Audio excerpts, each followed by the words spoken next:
అభిమానులు ఎప్పుడెప్పుడా అని ఎదురుచూస్తున్న ఉస్తాద్ భగత్ సింగ్ నుండి ఒక అదిరిపోయే అప్డేట్ వచ్చేసింది.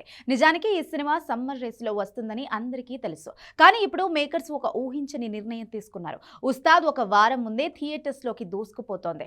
మొదట ఉస్తాద్ భగత్ సింగ్ సినిమాని మార్చ్ 26, 2026న రిలీజ్ చేస్తామని మేకర్స్ అనౌన్స్ చేశారు. కానీ తాజా సమాచారం ప్రకారం ఈ సినిమా ఇప్పుడు మార్చ్ 19, 2026కి ప్రీ ప్రోన్ అయ్యింది. అంటే మనం అనుకున్న దానికంటే వారం రోజుల ముందే భగత్ సింగ్ థియేటర్స్ లో రచ్చ చేయబోతోంది. కన్నడ స్టార్ యష్ నటిస్తున్న పాన్ ఇండియా మూవీ టాక్సిక్ మొదట మార్చి 19న రావాల్సిందే. కానీ కొన్ని కారణాల వల్ల ఆ సినిమా వాయిదా పడింది.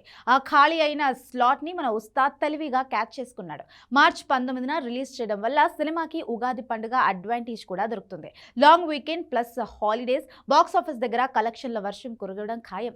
రిలీజ్ డేట్ ఒకెత్తైతే ఈ సినిమాలో జరిగిన ఒక సర్ప్రైజింగ్ మ్యూజిక్ అప్డేట్ ఇప్పుడు హాట్ టాపిక్ గా మారింది. ఈ సినిమాకి దేవిశ్రీ ప్రసాద్ సాంగ్స్ అందిస్తున్న సంగతి మనందరికీ తెలిసిందే. ఆల్రెడీ వచ్చిన సాంగ్స్ ఫ్యాన్స్ ని ఊపేస్తున్నాయి. అయితే బ్యాక్గ్రౌండ్ స్కోర్ విషయంలో ఒక చిన్న మార్పు జరిగింది. డిఎస్పీ తన ఇతర ప్రాజెక్టులతో బిజీగా ఉండడం వల్ల makers music sensation SS Thaman ని బ్యాక్గ్రౌండ్ స్కోర్ కోసం రంగంలోకి దింపారు. గబ్బర్ సింగ్ కి డిఎస్పీ అదిరిపోయే మ్యూజిక్ ఇస్తే ఇప్పుడు ఉస్తాద్ ఎలివేషన్లకి తమన్ తన మార్క్ బీజిఎంతో నెక్స్ట్ లెవెల్ కి తీసుకువెళ్తారని ఫ్యాన్స్ గట్టిగా నమ్ముతున్నారు. ముఖ్యంగా పోలీస్ స్టేషన్ సీన్స్ మరియు పవన్ చెప్పే డైలాగ్స్ ఈ సినిమాలో హైలైట్ కాబోతున్నాయి. ఈసారి పర్ఫార్మెన్స్ బద్దలైపోద్ది అని హరీష్ శంకర్ అన్న మాట నిజం కాబోతుందని మేకర్స్ రిలీజ్ చేసిన పోస్టర్స్ చూస్తుంటే అర్థమవుతోంది. శ్రీలీల మరియు రాశి ఖన్నా హీరోయిన్స్ గా నటిస్తున్న ఈ సినిమాకి మైత్రి మూవీ మేకర్స్ ఎక్కడా రాజీ పడకుండా భారీ బడ్జెట్ తో నిర్మించారు.